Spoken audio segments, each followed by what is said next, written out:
In a knot, a line is usually bent or tied to itself. A bend ordinarily is that used to join two lines together.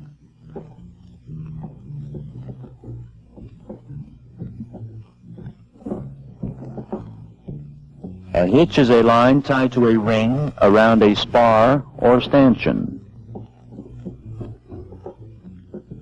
or another line.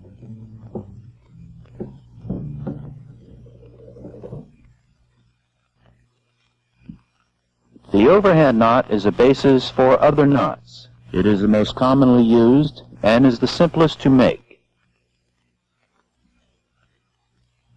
An overhand knot is made by passing the end of a line over the standing part and through the loop.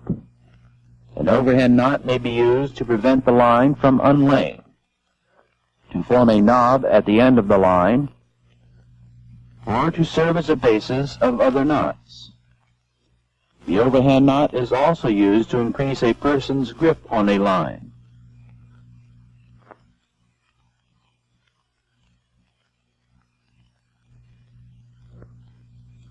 The overhand knot reduces the strength of the line to 45% of its capacity.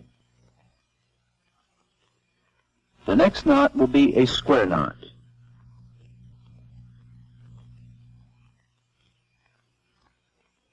To make a square knot, take the end of the line in your right hand and say to yourself, right line over left and left line over right. Pass the end over and under the part in your left hand. Then take the end that was in your left hand and this time say to yourself, left line over right line. Then pass it over and under the part in your left hand. Notice that in a square knot, the end and the standing part of one line come out on the same side of the bight formed by the other line. The square knot is used for tying two lines of the same size together so they will not slip. It will not hold if the lines are wet or if the lines are of different sizes. It tightens under strain, but can be untied by grasping the ends of the two bights and pulling the knot apart. The strength of a square knot is 45% of the line's capacity.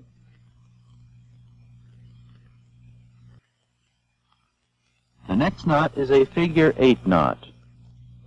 To tie a figure 8 knot, form an under or overhand loop in the line. Pass the running end over the standing part, up the other side, and through the loop. Tighten the knot by pulling on the running end and the standing part. Let's do it again. Form an under or overhand loop in the line. Pass the running end over the standing part, up the other side and through the loop. Tighten the knot by pulling on the running end and the standing part. A figure 8 knot is used to prevent the line from unreeving when rove through a block. The knot is easy to untie. A figure 8 knot reduces the strength of the line 50%. The bowline knot. To tie a bowline, hold the standing part with your left hand and the running end with your right hand. Flip an overhand loop in the standing part. Hold the standing part and the loop with the thumb and fingers of your left hand. Using your right hand, pass the running end up through the loop and under and around the standing part, and down again through the loop. Let's do it once more. Hold the standing part with your left hand and the running end with your right hand. Flip an overhand loop in the standing part and hold the standing part and the loop with the thumb and fingers of your left hand. Using your right hand, pass the running end up through the loop, around and under the standing part, and down again through the loop.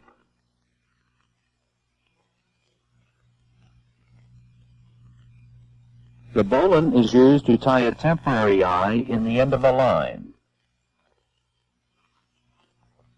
A bowline neither slips nor jams and unties easily.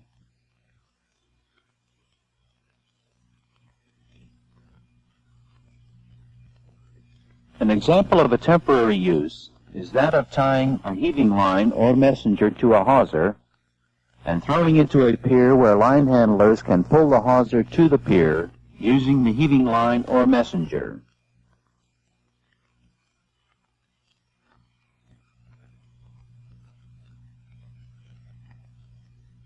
The strength of the bowline is 60% of the line's capacity.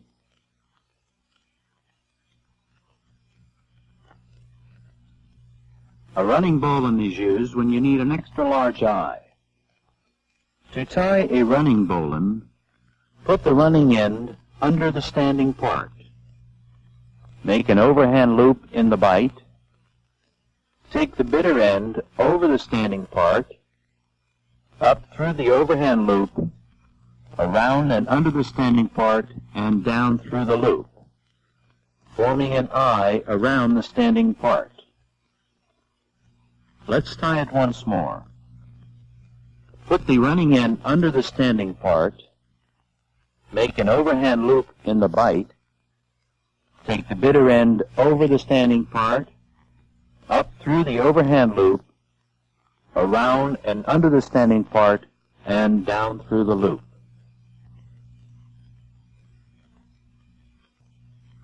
The next knot will be a half hitch. A half hitch is used to secure the line to an object. Half hitches should not be used by themselves because they'll work out.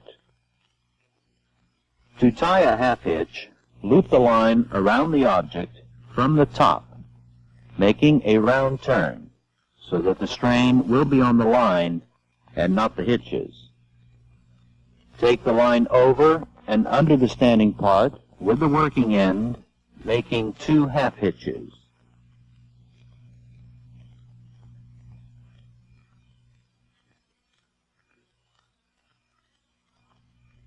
Hitches should always run in the same direction to prevent twisting of the line.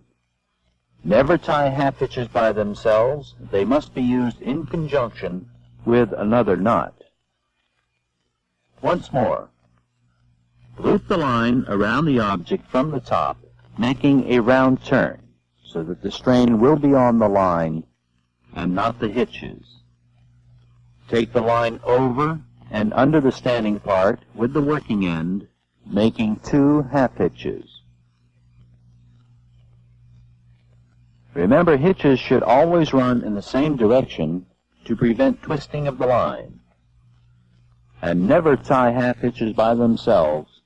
They must be used in conjunction with other knots.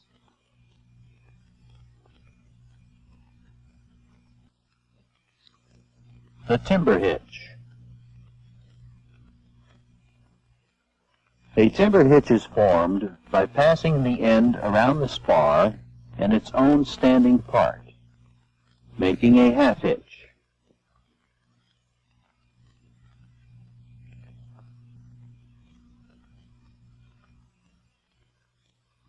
Then wrap the working end around the same part of the line a minimum of 3 times.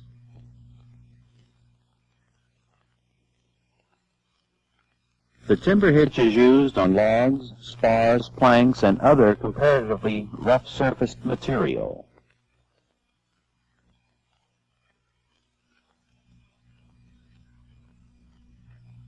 Let's see that again. Pass the end around the spar and its own standing part, making a half hitch.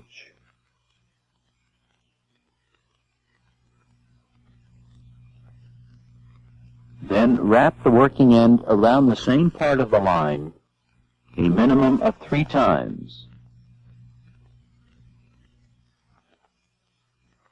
The timber hitch is used on logs, spars, planks, and other comparatively rough-surfaced material.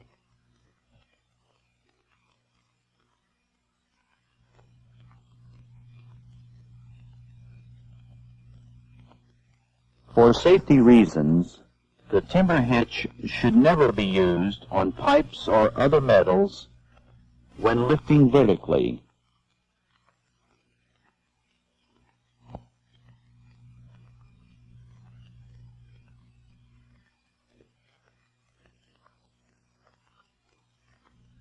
It will slip when tied to metal.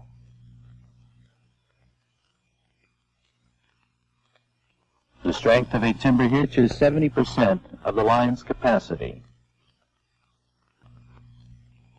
A rolling hitch. When making a rolling hitch, the working end is wrapped around the spar or line 3 times in the direction of pull, crossing the standing part on the top side each time.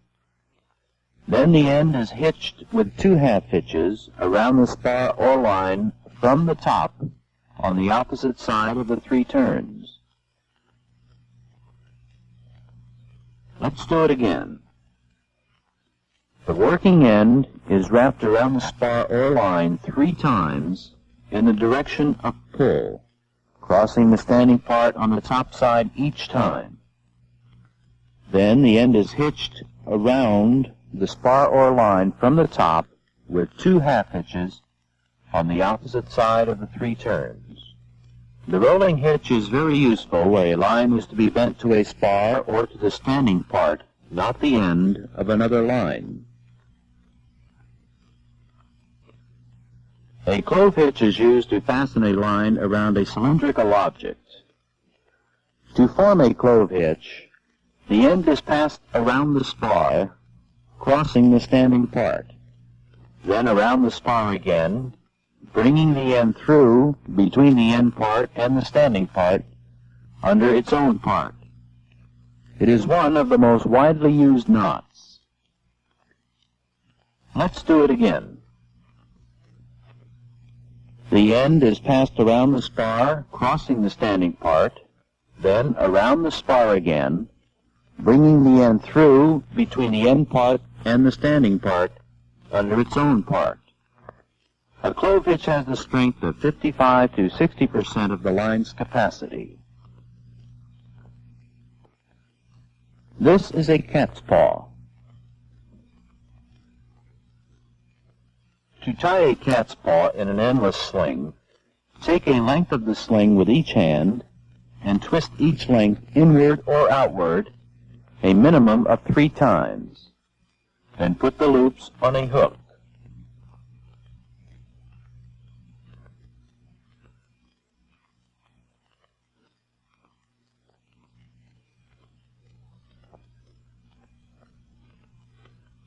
Let's tie this once more. Take a length of line in each hand and twist each length inward or outward a minimum of 3 times.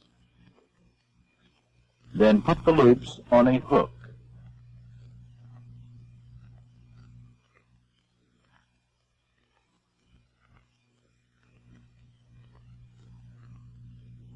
Mousing made from small stuff can be used to ensure that the knot will not jump off the hook when slackened. A cat's paw can be used for fastening an endless sling to a hook or to shorten a sling.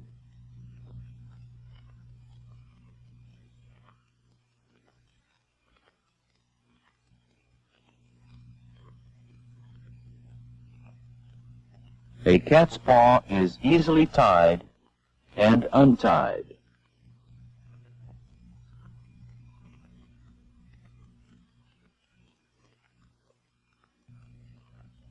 A single sheet or becket bend is used to tie 2 lines of unequal size together or to tie a line to an eye.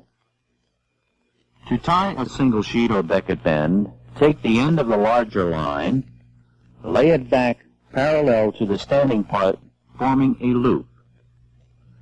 Then take the smaller of the 2 lines, put the end up through the loop, and pass it around the loop and back under itself.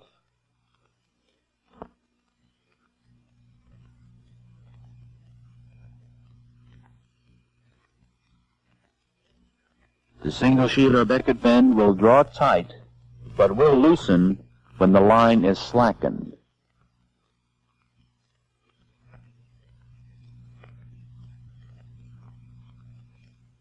Let's tie it again to an already formed eye.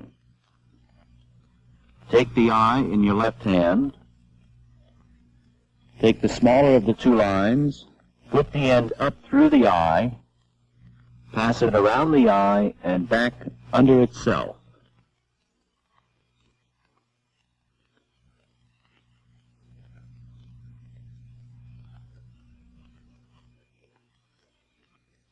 Again, the single sheet or becket bend will draw tight but will loosen when the line is slackened. It is stronger than the square knot with a strength of 55% of the line's capacity. A single sheet or becket bend is more easily untied than a square knot.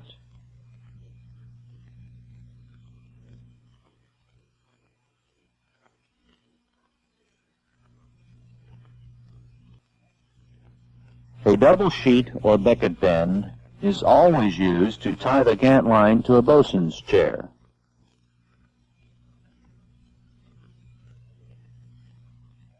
Notice in the double sheet or becket bend that the end of the smaller line goes under its standing part both times. If a greater holding power than the single sheet or becket bend is required, a double becket bend is used. It will not slip, it draws tight under heavy loads, but will loosen when strain is taken off the line. This knot is more secure than the single sheet or becket bend when used in a spliced eye. The fisherman's bend. To tie the fisherman's bend, take 2 turns through the eye.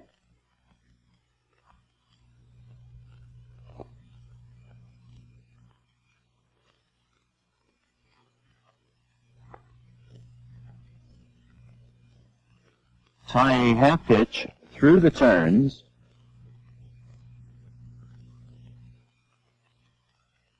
and another 2 half hitches around the standing part.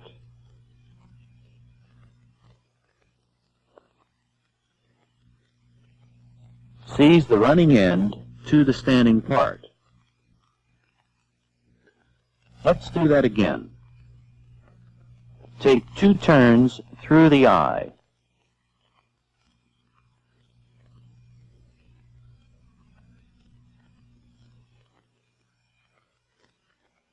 Tie a half hitch through the turns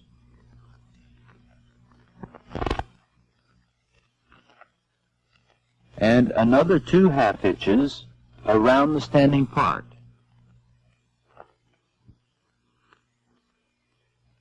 Seize the running end to the standing part.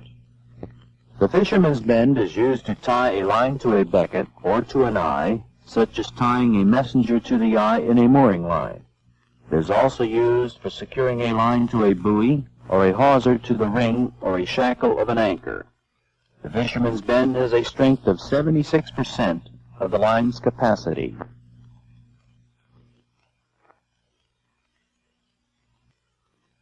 This knot is a double carrick bend. A double carrick bend is made by first crossing the end of one line over the standing part, forming a loop. Pass the end of the other line across the loop.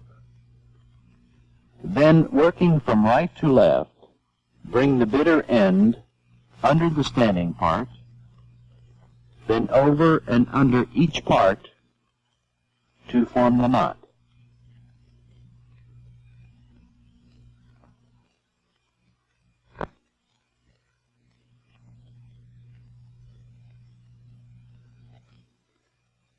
Let's do it again. Cross the end of one line over the standing part, forming a loop. Then pass the end of the other line across the loop. Working from right to left, bring the bitter end under the standing part, then over and under each part to form the knot. Then seize the ends. A double carrot bend with both ends coming out on different sides is a secure knot. It is used for tying together two hawsers.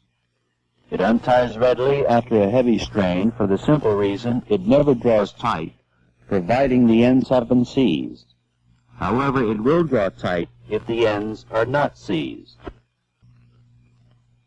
A good knot must be easy to tie, easy to untie, and serve a definite purpose.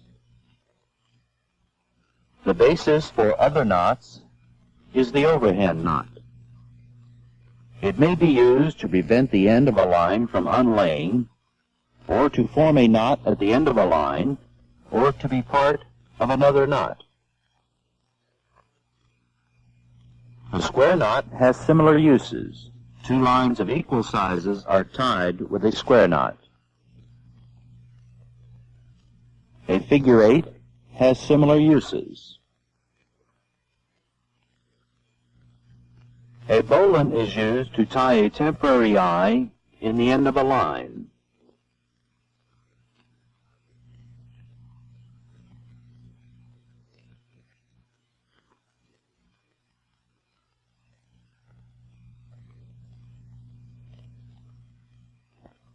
A cat's paw is used both to fasten an endless sling to a hook and to fasten the end of a line to a hook. It will not slip off and need not be kept taut to make it hold.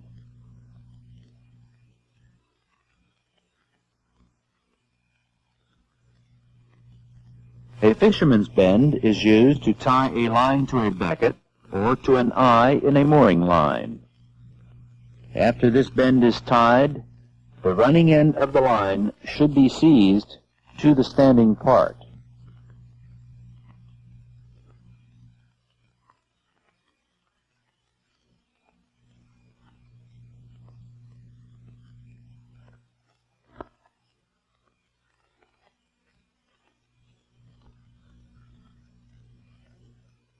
A half hitch is tied with the short end of the line and is used to back up other knots. Never tie half hitches by themselves. Instead, take a round turn before tying the hitches so that the strain will be on the line.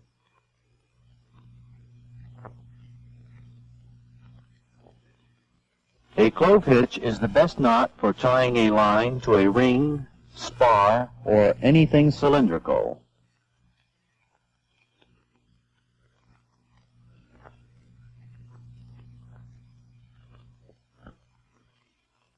Two lines of unequal sizes are tied with a single sheet or becket bend.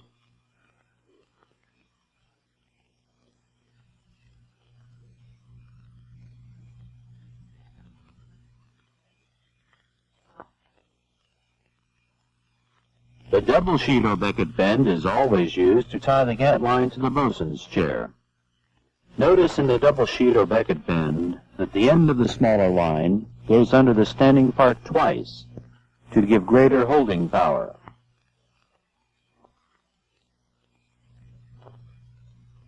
Two hawsers are tied together with a double carrot bend.